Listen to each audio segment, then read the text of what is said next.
Hi hello welcome back. അപ്പോൾ ഇന്ന് ഞാൻ ഫസ്റ്റ് തന്നെ കാണിച്ചു തരാൻ പറഞ്ഞു ചോറ് ഇങ്ങനെ വാർത്തിച്ചാണ്. എന്നും ചോറ് തിളക്കണമല്ലോ കാണിക്കില്ലേ. അപ്പോൾ ഇന്ന് ചോറ് ഇങ്ങനെ വാർത്തിച്ചാൽ കാണിക്കാം. അപ്പോൾ ഇന്നത്തെ ഉപ്പേരി മമ്പയറാട്ടോ. അപ്പോൾ അതേ കടുവ പൊട്ടിച്ചു, കറിവേപ്പില ഇട്ടു, സവാള ഇട്ടു, പച്ചമുളക് ഇട്ടു, കടുവറ. അപ്പോൾ എന്നും ഇങ്ങനെ ക്യാരറ്റും ബീട്രൂട്ടും ബീൻസും പയറും ക്യാബേജൊക്കെ ഉണ്ടാക്കണേ കേട്ടോ. എനിക്കിഷ്ടം ഇങ്ങനെ കടല, ചെറുപയർ, മമ്പയർ അങ്ങനെയൊക്കെ ഉണ്ടാക്കണതാണ്. പിന്നെ ഏറ്റവും ഇഷ്ടം ചെറുപയറാണ്. അപ്പോൾ ഇന്ന് എന്തായാലും മമ്പയർ ഇരിക്കട്ടെ. അപ്പോൾ അതേ ഞാനത് കഴിഞ്ഞിട്ട് മഞ്ഞൾപ്പൊടി ഉപ്പ് ഇട്ട് കൊടുത്തിട്ടുണ്ട്. പിന്നെ മമ്പയർ വേവിച്ച് വെച്ചപ്പോൾ കുറച്ച് ഉപ്പ് ഇട്ടിട്ടുണ്ടായിരുന്നു. അപ്പോൾ അതുകൊണ്ട് ഉപ്പിടേണ്ട ആവശ്യം വന്നില്ല. പിന്നെ അതേ അതിട്ടെടുത്ത് കുറച്ചേ ഉള്ളൂ കേട്ടോ, കുറച്ചേ ഉണ്ടാക്കണുള്ളൂ. ഒരുപാട് ഉണ്ടാക്കി വെച്ചാലും ബാക്കിയാവും. അപ്പോൾ ഞാൻ കുറച്ചെടുത്തിട്ട് ഇങ്ങനെ അനാക്കി വെച്ചിട്ടുണ്ട്. അപ്പോൾ അത് നമ്മുടെ ഉപ്പേരി അങ്ങനെ ഇവിടെ സെറ്റായിട്ടുണ്ട്. ഈ മസാല ഒക്കെ ഒന്ന് പിടിക്കൊന്ന് മൂടി വെച്ച് വേവിക്കുന്നതൊക്കെ നല്ലതാണ്.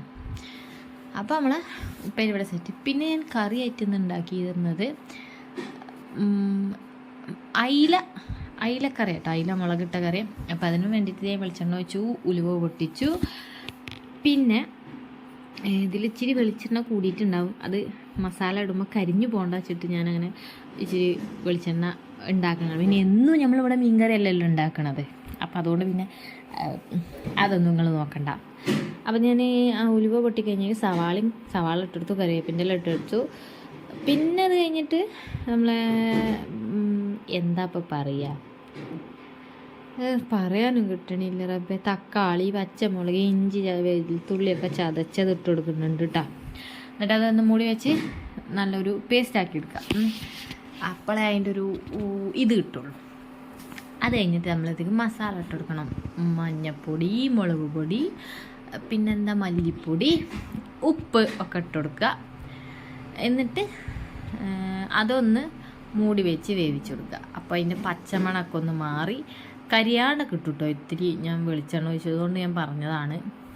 അപ്പോൾ അങ്ങനെ എന്നിട്ട് അതൊന്ന് മൂടി വെച്ചിട്ട് നമ്മൾ പിന്നെ പുളിവെള്ളം ഒഴിക്കണം. അപ്പോൾ ഞാൻ ഇതിൽ പുളിവെള്ളം ഒഴിക്കുമ്പോൾ നിങ്ങൾക്ക് തോന്നും ഞാൻ കുറേ പുളിവെള്ളം ഒഴിക്കേണ്ടതുണ്ട്. ഇല്ലട്ടോ, കുറച്ച് പുളിവെള്ളമുള്ളൂ. പിന്നെ ബാക്കി ആ പാത്രം നിറച്ച് വെള്ളമാണ്. അപ്പം ഇവിടുത്തെ പുളി ഇങ്ങനെ കറുത്ത കരിക്കട്ട കളറാണ്. എന്തുകൊണ്ടാണെന്ന് എനിക്കറിയില്ല, പക്ഷെ നല്ല പുളിയുമാണ്. നല്ല പുളി എന്ന് വെച്ചാൽ എന്താന്ന് വെച്ചാൽ, അതായത് നമ്മൾ കാണുമ്പോൾ നമുക്ക് നല്ലതെന്ന് തോന്നുമല്ലോ, ഒന്നത്. രണ്ടാമത്തത് നല്ല പുളി, ഐ മീൻ മധുരം പുളി, അതാണ്. അപ്പോൾ അതുകൊണ്ട് ഞാനൊരു പിഞ്ചെടുത്തിട്ടുള്ളൂ. അപ്പോൾ നിങ്ങൾക്ക് അങ്ങനെ കാണുമ്പോൾ തോന്നുമോ ഇത്രയും പുളിയൊക്കെ ഒഴിക്കുമെന്ന് തോന്നും. വേണ്ടാട്ടാ, നിങ്ങൾക്ക് ആവശ്യത്തിന് എടുത്താൽ മതി. അപ്പോൾ ഇപ്പോഴും ഞാനിവിടെ വറുത്തുകൊണ്ടിരിക്കുന്നുള്ളൂ. അപ്പോൾ ഞാനത് മൂടി വെച്ച്. അപ്പോൾ കണ്ടോ, പെണ്ണൊക്കെ തെളിഞ്ഞ് കണ്ടോ, ഈ ഒരു പാത്ര പുളിവെള്ളം ഞാൻ ഒഴിക്കുന്നുണ്ട് ഇതിലേക്ക്. പിന്നെ അത് കഴിഞ്ഞിട്ട് വീണ്ടും ആ ഒരു പാത്രത്തിൽ നിറയെ വെള്ളം വീണ്ടും ഒഴിച്ചെടുക്കുന്നുണ്ട് കേട്ടോ. അപ്പോൾ അങ്ങനെ. അപ്പോൾ അത് കഴിഞ്ഞ് പിന്നെ അതൊന്ന് മൂടി വെക്കണമെങ്കിൽ വെച്ചോളി, കുഴപ്പമില്ല. കണ്ടോ, വീണ്ടും ഞാൻ വെള്ളം ഒഴിച്ചെടുത്തു. എന്നിട്ട് കുറച്ചുകൂടെ കറിവേപ്പിൻ്റെ എല്ലാം ഇട്ടെടുത്തു. പിന്നെ അത് തളിച്ച് കഴിഞ്ഞിട്ട് നമ്മളെ മീനുണ്ടായിരുന്നു. മീനെന്ന് പറയാൻ ആകെ 3 മീനങ്ങ ഉണ്ട്. 4 മീനങ്ങ, അയ്യേ എത്രയോ മീനുള്ളതിനും. 2 or 3, 2 അല്ല 3 or 4, അല്ല ഉറപ്പ് 3.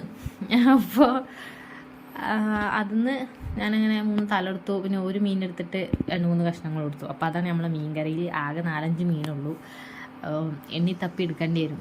അപ്പോൾ ഞാനങ്ങനെ അത് ഇട്ടുകൊടുത്തു. ഞാൻ അങ്ങോട്ട് മൂടി വെച്ച് അങ്ങോട്ട് വേവിക്കുക. പിന്നെ ഞാനിത് തിരിഞ്ഞു നോക്കാൻ നിൽക്കലില്ല, കാരണം അത് വരണ്ട് വരണമല്ലോ. ഇടയ്ക്ക് ഞാൻ നിങ്ങൾക്കൊന്ന് തുറന്ന് കാണിച്ചു തന്നാട്ടോ. സാധാരണ ഞാൻ തുറക്കാറില്ല. അപ്പോൾ ദേ നമ്മളെ മീൻകറി ഇവിടെ സെറ്റാണ്. കണ്ട, നല്ല കുറുകി. കുറച്ച് മീൻകറി ഉണ്ടായാൽ തന്നെ ഇതൊരു 10 ദിവസത്തിനുണ്ടാവും. വെറുതെ പറഞ്ഞാട്ടോ, 2 ദിവസത്തിനൊക്കെ ഉണ്ടാവും. അപ്പോൾ ഇതാണ് നമ്മളെ മീൻകറി അങ്ങനെ സെറ്റായിട്ടുണ്ട്. പിന്നെ എന്നത്തെ പോലെ തന്നെ ആകെ അൽക്കൊയ്ത്തായിട്ട് കിടക്കണ അടുക്കളൊക്കെ ഒന്ന് മേനാക്കി എടുക്കണം. അപ്പോൾ കണ്ടോ, ഇനി സ്റ്റവ് തുടക്കണം, പാത്രങ്ങൾ കഴുകണം, അടിച്ചു വാരണം, എന്തെല്ലാം പണികളാണ് ഇവിടെ. ഇതൊക്കെ കഴിഞ്ഞ് വരുമ്പോഴത്തേനൊരു സമയമാവും. പിന്നെ ഇതല്ലാതെ ഇവിടെ വേറെ എന്ത് പണി എന്നാണ് എല്ലാവരുടെ ചോദ്യം. അതുതന്നെ, ഇതല്ലാതെ ഒരു പണിയില്ല. അതിൻ്റെ ഇടയ്ക്ക് മൂപ്പരാൾ നല്ല ഉറക്കമായി. ഇയാൾക്ക് ഉറങ്ങണമെങ്കിൽ 2 ഫാൻ ഇടണേ. ഈ ടേബിൾ ഫാൻ ഇട്ടാൽ പറയും, മേലെ ചൂണ്ടിയിട്ട് പറയും ആ കാറ്റിടാൻ പറയും. ഇനി മേലത്തെ ഫാൻ ഇട്ടാൽ പറയും ടേബിൾ ഫാൻ യൂണിയൻ്റെ ഈ കാറ്റിടാൻ പറയും. 2 ഫാനിൻ്റെയും മാത്രം മൂപ്പരാൾ ഉറങ്ങുള്ളൂ. അപ്പോൾ എന്തായാലും മൂപ്പരാൾ ഇവിടെ ഉറങ്ങിയിട്ടുണ്ട്. പിന്നെ നമ്മളെ പണിയൊക്കെ കഴിഞ്ഞത്, ക്ലീനിങ് ഒക്കെ കഴിഞ്ഞു, സെറ്റായിട്ടുണ്ട്, പാത്രമൊക്കെ കഴുകി വെച്ചിട്ടുണ്ട്. അപ്പോൾ ഞാൻ ഇതിനിടയ്ക്കൊരു കാര്യം പറയാൻ പറഞ്ഞു. നിങ്ങൾക്ക് എൻ്റെ വീഡിയോ ഇഷ്ടമായാലും ഇഷ്ടമായിട്ടില്ലെങ്കിലും നിങ്ങളൊന്ന് സബ്സ്ക്രൈബ് ചെയ്ത് സപ്പോർട്ട് ചെയ്താളി. അല്ല അപ്പോൾ അതൊന്ന് സബ്സ്ക്രൈബ് ചെയ്യണതിനും ലൈക്ക് ചെയ്യണതിനും വേറെ പ്രത്യേകിച്ച് ഇതൊന്നും ഇല്ലല്ലോ, ഒന്ന് അങ്ങോട്ട് ചെയ്താളിട്ടാ, മറക്കരുതേ. അപ്പോൾ പിന്നെ വൈകുന്നേരത്തെ ചായമ്പാടി കുടിച്ചിട്ട് അങ്ങോട്ട് വെച്ച് അവസാനിപ്പിക്കാം എന്ന് വിചാരിച്ചു. അപ്പം അവിലും ശർക്കരയും തേങ്ങയായിരുന്നു, ഒപ്പം പാൽച്ചായ ഉണ്ടായിരുന്നു. അപ്പോൾ കട്ടൻ ചായ അങ്ങനെ വലിയ ഇഷ്ടമൊന്നുമില്ല, എപ്പോഴേലൊക്കെ കുടിക്കുള്ളൂ. എനിക്കൊരു ഗ്ലാസ് രാവിലെ ഇതേപോലെ ഒരു ചായ, വൈകുന്നേരത്തെ ഒരു ഗ്ലാസ് ചായ, അത് നല്ല സ്ട്രോങ്ങാ, പാകത്തെ മധുരമൊക്കെ വെച്ച് നല്ല പാലൊക്കെ വെച്ചിട്ടൊരു ചായ, അല്ലാണ്ട് വാട്ട ചായ ഒന്നല്ല കേട്ടോ.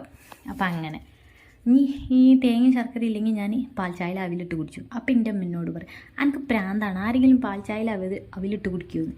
എന്താ പാൽ ചായയിൽ അവിലിട്ട് കുടിച്ചാൽ ഭൂമി ഒലുങ്ങോ? ഇല്ലല്ലോ എന്ന് ചോദിക്കണമെന്നൊക്കെ ആഗ്രഹം ഉണ്ടാവും, പക്ഷെ ഞാൻ ചോദിക്കില്ല.